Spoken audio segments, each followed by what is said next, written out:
Love bread. It's multi-grain bread. It's delicious, right? Oh, he could devour a whole loaf back in the day. You ever try the bread down at the Sullivan Street Bakery? Sure.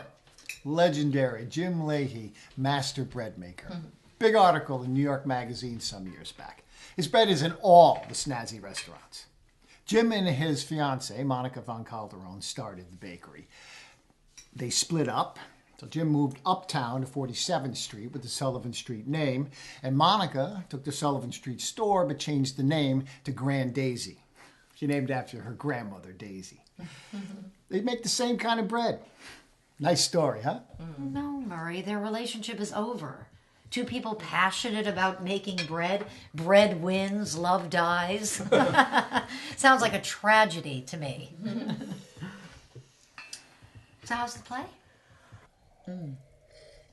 Well, it hasn't been very easy. We still haven't gotten the last few pages of our script, and it appears to be about us. Appears? It seems that Ross, the writer and director, knew Annie very well. Ah, maybe he was in love with Annie too. Maybe Ross did it. Didn't like Gus going around with Annie. Maybe Ross is Jean-Luc, the filmmaker. How do you know that? Grace and I have been doing our research. You can find anything about anybody on the internet.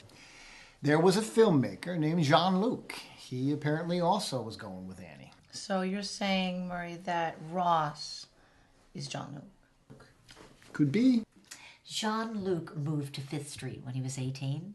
He took some film workshops at Anthology Film Archives, and that's where they met.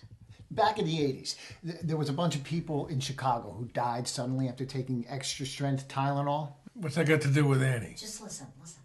Blood samples were taken of all the victims. It was discovered that someone had taken the Tylenol capsules and put 65 milligrams of cyanide in. That's 10,000 times more than is needed to kill the average person. You never heard about this? You don't remember this? It was billed as the Tylenol terrorist. Widespread fear spread throughout the country. Hospitals were inundated with people who thought they were being poisoned. The FBI, the FDA, and the law enforcement finally realized that someone had methodically taken the bottles of Tylenol off the shelves from the stores where they were being sold, filled the capsules with cyanide, and put them back on the shelves at a later period. What's that got to do with Annie? Annie's death was reported as inconclusive. We think someone poisoned Annie with one sleeping capsule laced with thallium sulfate. Thallium sulfate? What the hell is that? Most sleeping pills are sedative hypnotics. That's a very specific kind of drug used to induce sleep. Sedative hypnotics include benzodiazepines, barbiturates. These are very addictive drugs like opium. Annie's autopsy revealed large quantities of benzodiazepines. She was popping pills, Gus. Where are you going with this? Thallium sulfate is an insidious poison because the body mistakes it for potassium. It means once thallium sulfate gets into the system, it's hard to trace. The heroin overdose was just a cover-up, just in case there was any suspicion of foul play. You guys are watching way too much CSI. I know this is really difficult on you, Mary. I mean, Gus, I don't know how you can be such a fuck. I didn't kill her.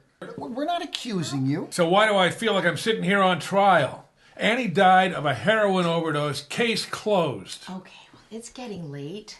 I have rehearsal really early in the morning, so...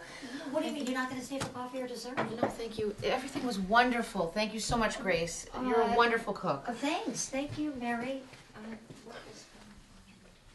Thank you. Can I try